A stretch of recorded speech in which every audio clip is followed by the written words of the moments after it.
In this video, I'll be talking about the hormonal side of NoFap and how NoFap can affect hormones like testosterone, dihydrotestosterone, thyroid hormones, prolactin, estrogen. Also, I'll be answering questions like, is a high sex drive truly a sign of high testosterone? What happens when you get to 500, 1000 days of NoFap? Are plateaus, flatlines a real thing? How permanent are the damages of watching porn and fapping? And is there a way of doing NoFap properly to get all the benefits from it? But before I get to all of that, firstly, let's hear what Peat has to say. What does Ray think?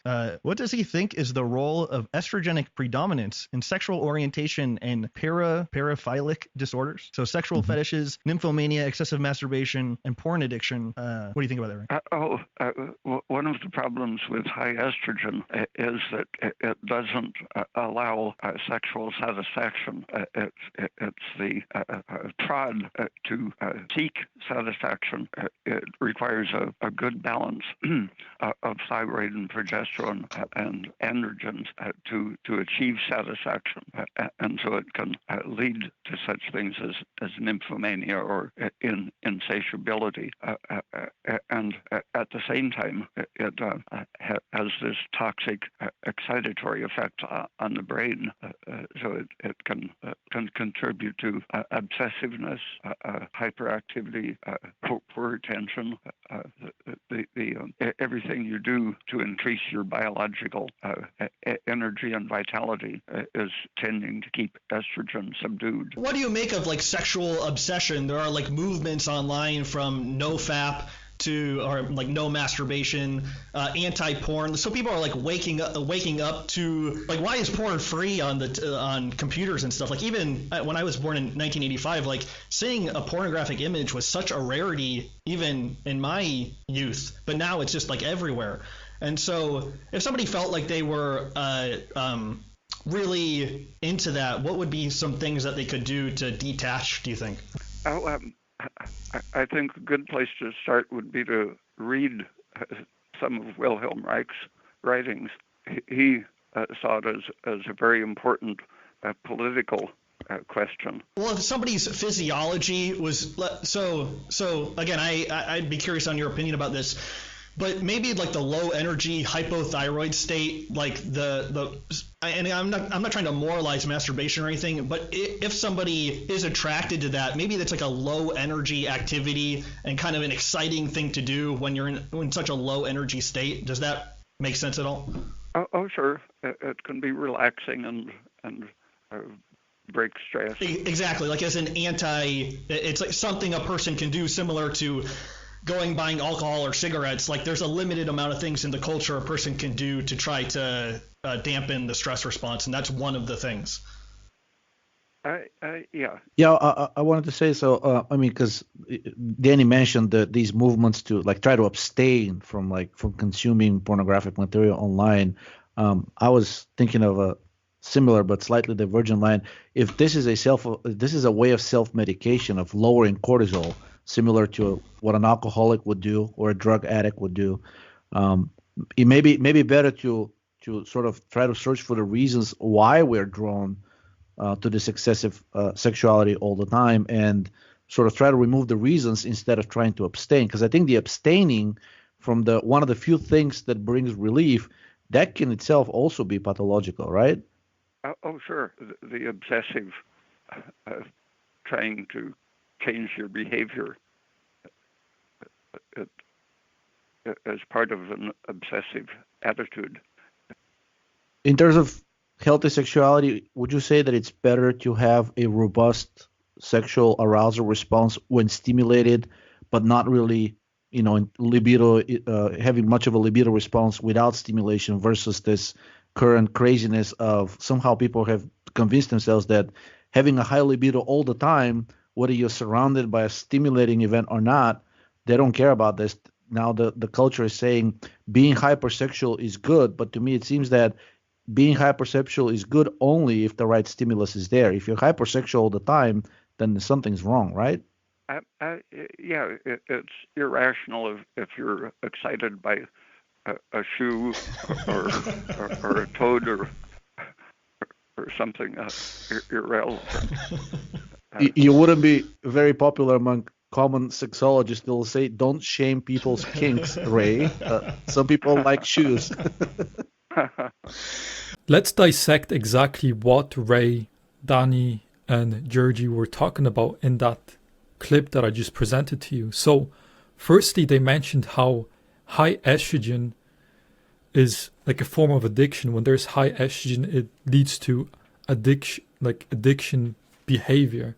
And that ties into how testosterone, DHT specifically, is responsible for giving you that drive and motivation to build businesses, to have discipline. Vice versa, estrogen would do the quite opposite, causing a lot of addictions and things like that. So ultimately, they mentioned how fapping, and that ties into smoking or drinking alcohol, is a form of self-medication. We see this in the animal kingdom, how, for example, dolphins play with pufferfish to get a high, how other animals do different things to accomplish a sense of stress relief, which is a form of self-medication. And fapping is one of those things. And this is what Ray Peat mentioned, and how Danny and Georgie mentioned how fundamentally optimizing your metabolic rate, fixing your hormones, will fix that naturally without having the need to be excessively obsessed about how many days you haven't touched yourself. Because that's what a lot of guys do. They create an idol out of not touching themselves for a certain amount of days, and it becomes an idol. An idol is something that it doesn't always have to be a god or like a mini god. It can be a thing that you worship, which is the thing that becomes your identity and things like that. So that was mentioned in the clip. Also, the idea that excessive sex drive or having a really high sex drive is a sign of high testosterone. I hear this all the time, especially when I talk to other individuals. They don't really know my work, but let's say I chat to them and I talk to them about what I do. They'll say to me, oh, I must have really high testosterone because my sex drive is through the roof. But in reality, when you actually look at the research, a really high sex drive is a sign of high stress hormones. So this is exactly what I'm going to show you now. So why does it happen in the first place? So there was a post made about how a certain supplement increased DHT, and I asked, I wonder what his total cholesterol, TSH, and prolactin was. Usually uncontrollable excessive sex drive is driven by stress hormones. And this ties back into what the clip was talking about, how individuals who are stressed out, X, Y, and Z, they have an urge to fap, masturbate. Some people become promiscuous, they cheat. So it's all within the same realm. It also ties into the body is so under stress that it wants to reproduce and pass on the DNA. So having an excessive sex drive is not a sign of high testosterone. Here's another example. This goes back into testing your testosterone. If your total testosterone is in the middle high range, but your prolactin is higher than 10, your cholesterol is higher than 200, and then you have symptoms like low temperature, low pulse rate, I would suggest that the testosterone value is more indicative of estrogenicity and metabolic stress than of androgenicity, which means testosterone, DHT. Now, I'll show you a visual what that can look like. So this is the pathway that hormones go through when it comes to your body. And this is just a simplified version, but it's something to give you a visual representation. So you have your hypothalamus, signals GnRH, then it signals the anterior pituitary and you produce LH, FSH. Then in the testicles, you produce testosterone or through DHEA. In the adrenal glands, you produce testosterone, right? And then it goes in the bloodstream, goes in the liver. Then a certain amount gets bound up by SHBG. Then 2 to 5% of testosterone is free. And from that free testosterone, it can do, there's a lot of things it can do, but this is just two representations of what usually happens and a simplified version of this. It can either go through DHT, through the 5-AOR enzyme, and this is what gives you drive, motivation, discipline, right? Gives you the masculine characteristics, versus estrogen that makes you more addictive, excess body fat, more emotional, all the you would call the sin hormone. And also on paper, as mentioned here, which high cholesterol means your body's not utilizing the cholesterol. High prolactin means high stress, high estrogen and serotonin tissue levels. And on paper, you can have high testosterone, but a lot of that testosterone is high because it's going through this route. So on paper, oh wow, I have high testosterone, but in reality, it's due to this rather than this. So the idea that high sex drive is high testosterone or masculine is not true. And it's quite the opposite. And I'll show you with studies that after you get over a certain amount of nanograms per deciliter, let's say 300 to 400, which is just low average, if you increase your testosterone higher than that, it's not going to increase your testosterone or anything like that. The sex drive is driven by other factors. When you have high DHT testosterone, you can turn on and off your sex drive as you wish. It's not in control over you. When it comes to NoFap, you hear a lot of guys talking about, I just can't quit.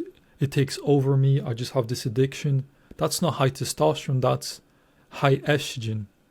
High testosterone, you can turn it on and off as you wish. You're fully in control. But anyway, let's continue. So, the hormonal side of NoFap with Peat. So now I'm going to talk about the difference between sex, ejaculation, wet dreams, more information when it comes to NoFap. I'll go over studies, how it works, long-term, short-term, things like that. So the brain can easily tell the difference between touch from someone else and touch from oneself, thanks to specialized receptors in the skin. Just how you can't tickle yourself. It's the same concept. Your body can tell the difference whether you're masturbating and doing it with someone. When it comes to boosting testosterone, sex with a partner generally has an advantage over masturbation due to the hormonal and psychological benefits, as well as its effects on stress hormone management. Watching erotic films during masturbation raises cortisol levels. One of the reasons is due to the never-ending thoughts of, I wish this was me. Why am I not experiencing this? Why do I not have a woman? And it reminds you and it puts you in a pattern of learned helplessness, and it creates a stress stage, which can lower testosterone in the short term and potentially in the long term if done frequently. In contrast, orgasm from sex with a partner increases free testosterone, serum testosterone, and DHT, which is a potent testosterone. Here's some quotes. If the guilt associated with intercourse or masturbation is high enough, the subsequent stress response will negate any potential physiological benefits. Sex today is increasingly disconnected from mating, and for many it has become a matter of masturbating with someone else's body. And what are the downsides of releasing your seed? So the main things are things like you're not as driven, you're not motivated, you have lower testosterone. If you're constantly ejaculating, it can cause micronutrient deficiencies from ejaculating frequently, and because it increases stress hormone and thus messes with your endocrinology. Next, it fries your dopamine receptors. It messes with your delayed gratification. When you release because you pressed a few buttons and you get this surge of dopamine and you can pick from whatever you want, that messes with your brain, believe it or not. 2,000 years ago, you had even more, 3,000-4,000 in times of Solomon. You had to be a king to even experience that, right? But now you're in your teens or whatever 20s and you click a few buttons and you get to experience that without nothing, that will mess with your ability to put in hard work in the hope of accomplishing something, because you've accomplished such a big thing without putting in any effort. Besides all of that, it messes with your image when it comes to women. You objectify women. You can't approach a woman because you see her as an object that could be used as so. There. Then your mind becomes lustful. You can't concentrate. You lose the ability to control your sexual urges and things like that. And besides that, it messes with your spirituality. Sexual sin is the only sin which you commit against your body. Hebrews 13:4. Marriage is honorable in all, and the bed undefiled, but whoremongers and adulterers God will judge. Genesis 2:24. Therefore shall a man leave his father and his mother, and shall cleave unto his wife, and they shall be one flesh. So let's look into the studies when it comes to ejaculation, sex, and things like that. So let's start with intimacy with a woman. So biblically speaking, this is something that God approves of. The book, the Songs of Solomon, it's all about intimacy. God talks about man and woman being together. And as I'm going to show you, intimacy with a woman actually increases your testosterone. And the idea of like abstaining chastity, even when you're in a marriage, and abstaining because you get all these benefits, truly speaking, sure, NoFap is a great benefit. You should be on it. But abstaining, and I'll show you studies, abstaining for long periods of time, for too long, can actually have detrimental effects on your body. So in an optimal world, you want to get married and then enjoy that in a marriage, as it benefits both of you hormonally, improves your health, you bond better, things like that. More sex is indeed better for testosterone production. However, more testosterone is not correlated with increased sexual desire or activity. With the exception of men with abnormally low amounts, the testosterone threshold is between 300 to 400 nanograms per deciliter, beyond which little to no increase in sexual desire or activity is noted. This is what I mentioned initially, how having high testosterone, 1,000, 2,000, whatever, doesn't equal you needing to do it more often. If it's from the DHT androgen pathway, sure, you'll have a good sex drive, but it doesn't mean that that's something you think about 24/7. That only happens when your estrogen is high and your mind has learned that fapping or doing it lowers stress and you feel better for a short period of time. Because you have high estrogen, it's short-lived. So this is where addiction kicks in. Then in this study, the researchers took saliva samples of testosterone from their 44 male subjects before they entered the sex club, and they waited outside for them to return to take another sample. They found out that the men who had sex inside with a woman experienced 72% increase in testosterone, whereas the men who only watched the act noticed an 11% increase in testosterone. So being around a beautiful woman will increase your testosterone, and then intercourse will increase it drastically. Then in this 1992 study, the researchers examined 4 couples and their sexual activity. They found out that on the night when the couples had sex, both the male and female subject had significantly higher testosterone levels than on the night when there was no sexual activity. The scientists of this study found out that older men who had more sex also have more testosterone in their serum. In this animal study, researchers found out that even the anticipation of sex increases testosterone levels quite significantly, most likely due to the elevations in the motivation pleasure hormone dopamine. So this goes back to being in a good relationship, being with one woman looking from a biblical lens. Because when you're hooking up, you don't have this, because you don't know when you'll be intimate again. And besides, and to add on to that, hooking up and things like that, hormonally speaking, is driven by stress, X, Y, and Z. And also, imagine you get the woman pregnant, extremely high stress. Imagine you get an STD, even higher stress.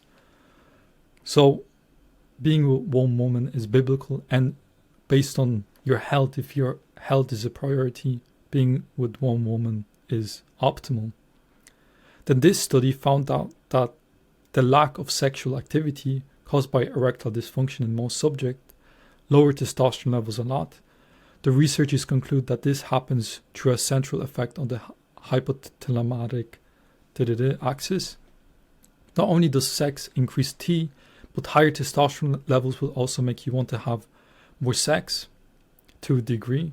So this clearly creates a positive feedback loop where the sex stimulates testosterone production, and that testosterone that makes you want to have more sex to a degree, right? As I mentioned previously. So this is how sex affects your hormones. You hear a lot of guys talking about how sex is evil, this and that. This is even biblical. This is why Paul mentioned women should bear children, because back in those days, the concept of being intimate with someone, or they looked at sex as a dirty thing. But even in the New Testament, it's good, it's important, and yeah, it's healthy for you. Now let's look at ejaculation and testosterone, because you see a lot of guys mentioning, I am intimate with a woman, but I don't ejaculate because it increases my power, or whatever, the edge you could say. But let's see what the studies have to say. It's known that short-term absence of 3 weeks can slightly increase testosterone levels in healthy human subjects. So this is, and then one interesting study showed a significant 145% spike in T at the 7th day of absence, probably an evolutionary trigger to reproduce. However, long-term abstinence of 3 months has been shown to significantly reduce testosterone levels. Note that this is only researched in men with erectile dysfunction, so the low T can be caused by something completely different. In multiple human and animal studies, it has been noted that ejaculation does not acutely change serum testosterone levels, busting the common myth that ejaculation would rapidly deplete the body from testosterone. Even though ejaculation seemingly have no significant effect on serum testosterone levels, they can, at least according to rodent studies, alter the body's ability to utilize testosterone.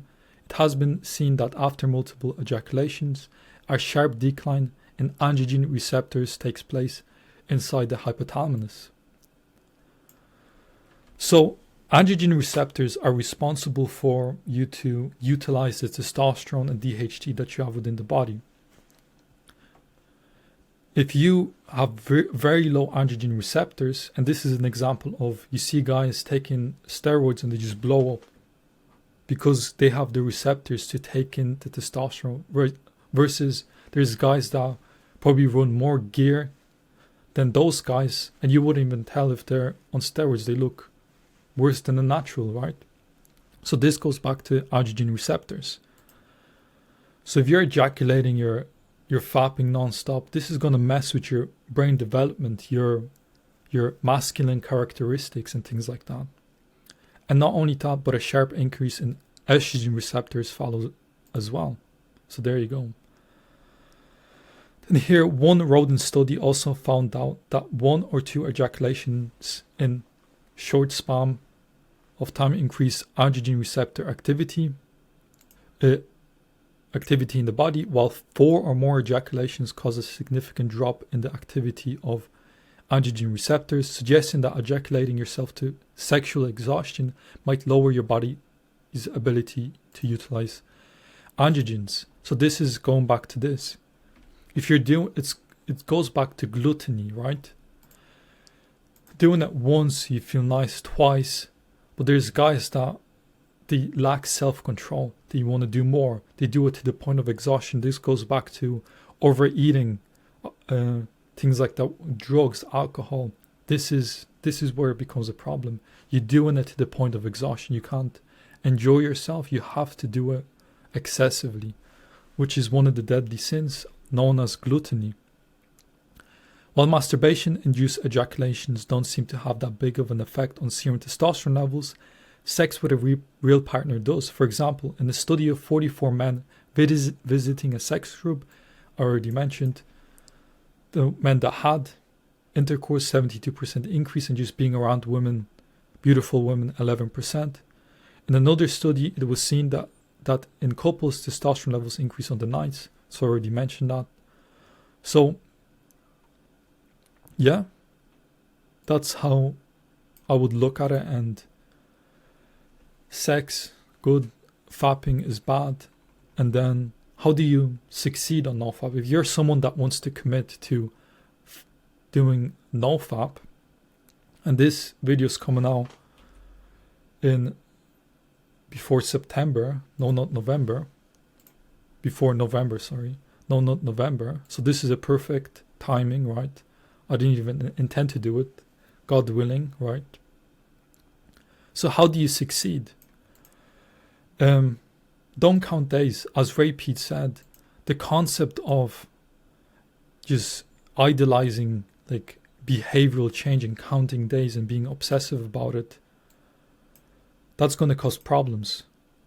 Remove triggers, social media, music, the things that initiate a response of you wanting to do it. Is this something that's stressing you out? Things like that. Go cold turkey or gradually lower your frequency. Study the effects of NoFap.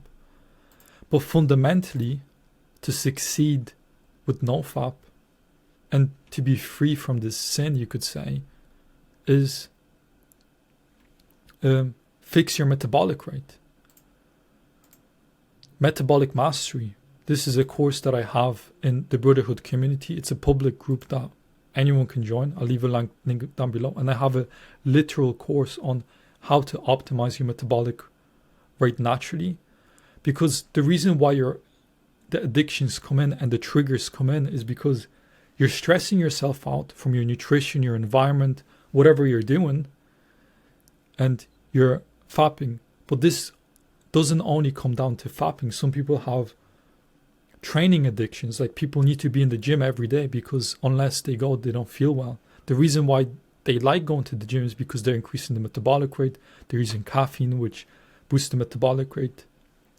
And there's the right ways, which it's like a deal with the devil. Sure, it gives you a certain pleasure or relief, but you have to pay it back, which is things like NoFap, drugs, alcohol, versus the right way to optimize your metabolic rate. Ask yourself, what is causing my low metabolic rate and how can I do this naturally? So this is the course that will explain to you how to do it. And if you join the community, you can join monthly calls with me, ask questions, make posts. When it comes to the questions that I'm answering in this video, they were all asked in the community. So if I'm making any future videos, I'm always asking the community and you can get your questions answered. But let's continue.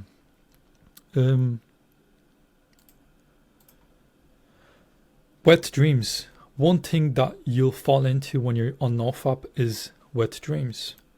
Fundamentally, I wouldn't really worry about it if you do get a wet dream.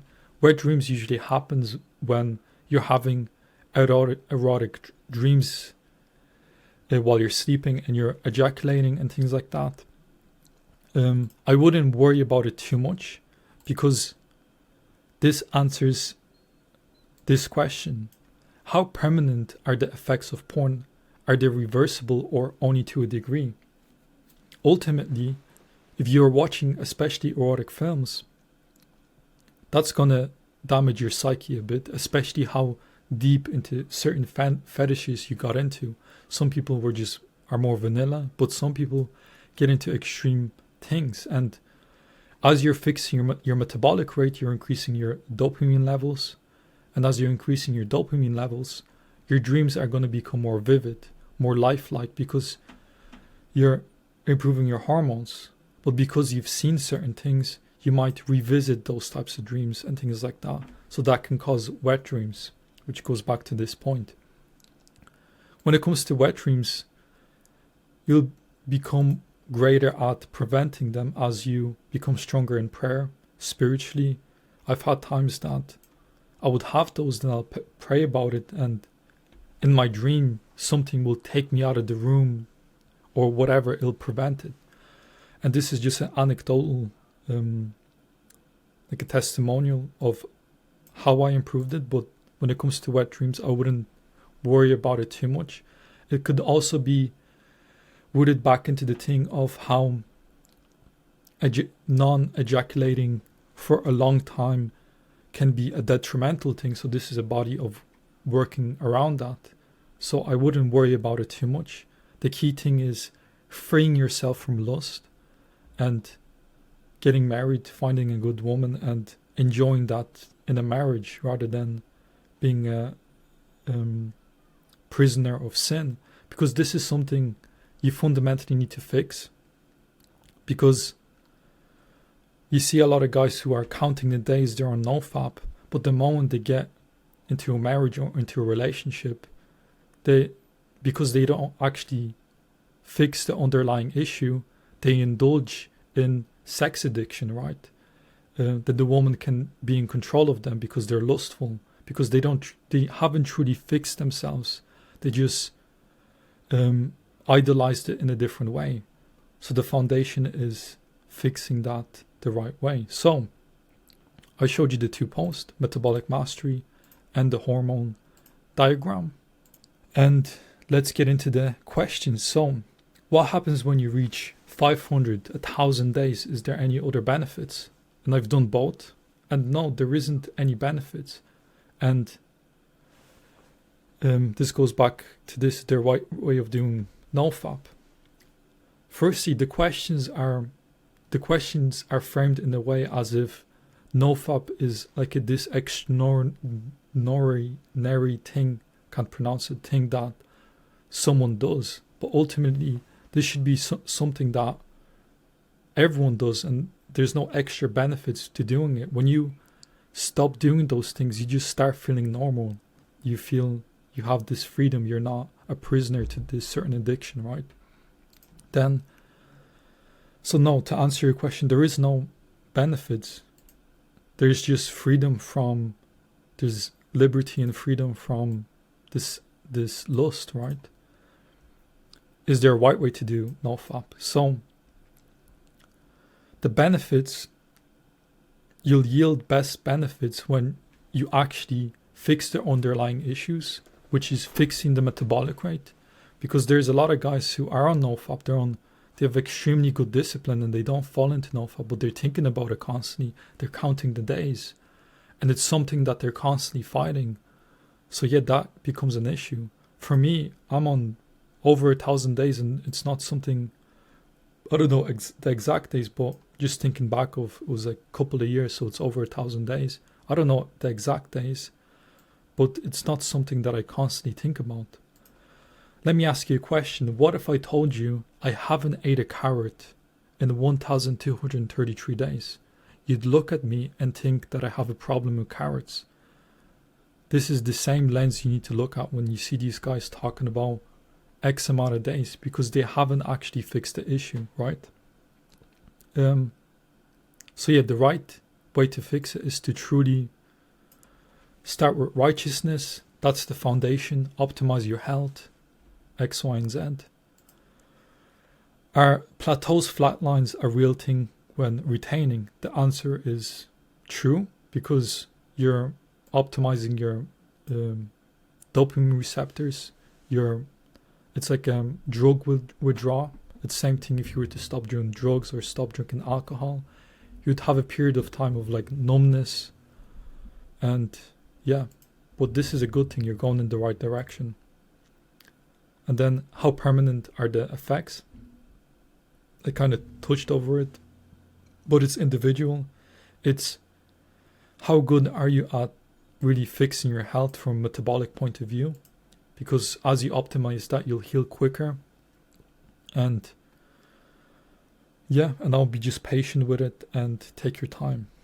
So yeah, that being said, Hopefully this gave you some value and understanding on how fapping and things like that works when it comes to your hormones, what Peat had to say, what the studies had to say, and things like that. And yeah, I'll see you in the next video.